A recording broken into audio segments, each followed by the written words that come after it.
Hello বন্ধুরা, কেমন আছো তোমরা? আশা করি খুব ভালো আছো, সুস্থ আছো। কালকে কিন্তু আমি ভিডিও দিতে পারিনি, কিন্তু রাতের থেকে আমি আবার ভিডিও দেওয়া শুরু করলাম, করলাম কেন, কালকে একটুখানি অসুবিধা ছিল বলে আমি দিতে পারিনি। তারপরে দেখো আজকে কিন্তু বৃহস্পতিবার, আর এদিকে জামা কাপড় দেখো অনেকগুলো রয়েছে। আর টাইমটা তোমরা একবার দেখে নাও। আর আমি এখন সন্ধ্যা থেকেই ভিডিওটা করছি। হুম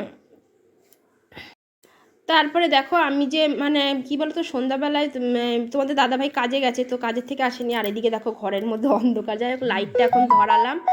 আর এদিকে দেখো আমার আর কি, এই যে তোমাদের দাদাভাই আর কি শরীরটা ভালো না, তো নুন চিনির জল আর কি করে দিয়েছিলাম, সে খেয়েছে আর অল্প একটুখানি রয়েছে। তো তোমাদের দাদাভাইয়ের কদিন ধরেই আর কি শরীরটা খুব খারাপ। আর এদিকে দেখো আমি আজকে ঝ্যাঁটা আর কি রোদে দিয়েছিলাম, এই ঝ্যাঁটাটা না খুলে গেছে, তো ভিজে গেছিলো বৃষ্টিতে। তো রাতের বেলায় বৃষ্টি হয়েছিল আগের দিন, তো এবারে দেখো সে ভিজে গেছে, তা এখন এটাকে রোদে ঠোদে দিয়ে শুকিয়ে রেখেছি। আর এদিকে দেখো আজকে রান্না করেছিলাম সব লাউ, হ্যাঁ ডাল দিয়ে লাউ, তারপরে লাউ আলু দিয়ে বড়ির তরকারি, এই সব আজকে রান্না করেছি। কেন আবার কী বলতো, একটা গরম লাগছে, গরমের মধ্যে তাই ভাবলাম যে আজকে লাউটাই করি, কেন অন্য সবজি করলে করা যেত, কিন্তু তাই দেখো লাউ দিয়ে ডাল আর লাউ দিয়ে আলু দিয়ে বড়ি দিয়ে তরকারি করেছে, আর এইটুকু রয়েছে। আর এটা হলো আমি পরের দিন সকালবেলায় আবার চলে আসলাম।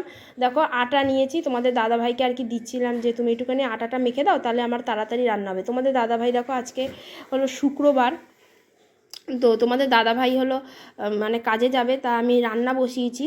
তো মেয়েকে আবার স্কুলে আর কি পাঠানোর কথা ভেবেছিলাম, কিন্তু ওদের মেসেজ দিয়েছি স্কুল থেকে যে ছুটি আছে আজকে, তার জন্য তো আজকে আর কি বলো তো, ছুটি আছে যে করে, তা আমি আবার তোমাদের দাদাভাই কাজে যাবে। তো দেখো দেখো আটা মেখে দিচ্ছে আমাকে, আমি বললাম তুমি স্নান করার আগে আমাকে একটু আটাটা মেখে দাও, তাহলে আমার একটু তাড়াতাড়ি হয়, নইলে আমার আবার দেরি হয়ে যাবে, কেন রান্না করব তারপরে, তো ওর জন্য। তারপরে দেখো আমি এদিকে শুধু ডাল, আজকেও মুসুরির ডালই আর কি করেছি, মুসুরির ডাল আর কি ভাত আর কি রান্না করেছি, সেটাই। আর এই দেখো দেখো তোমাদের দাদাভাইয়ের ভাত এই থালাটার মধ্যে ঢেলে রেখেছি। আর এদিকে দেখো মুসুরির ডালও আমার হয়ে গেছে। আর এইদিকে দেখো আলু ঢ্যাঁড়স আর কি ভাজা আর কি বসিয়েছি। এই দেখো কড়াইতে দেখো আলু ঢ্যাঁড়স ভাজা রয়েছে। আর সেরকম কিছুই আর কি রান্না করব না। কী বলো তো, তোমাদের দাদাভাই বললো ডাল আর আলু ঢ্যাঁড়স ভাজা দিলেই আমার খাওয়া হয়ে যাবে দুপুরে কাজের জায়গায়। আর এদিকে দেখো কালকে রাতে তোমাদেরকে দেখিয়েছিলাম, তো এটা এখনও ভাজ করা হয়নি, আজকে ভাজ করব। আর মেয়ে দেখো পড়ছে, এখন 9টা বাজে, টাইমটা দেখে না, দেখো বাসি বিছনা এখনও সেরকমভাবে তুলতে পারিনি, শুধু বালিশগুলো তুলেছি, মশারি টশারি সব রয়েছে। হ্যাঁ, ওগুলো এখন গোছাতে হবে, তা গোছাবো।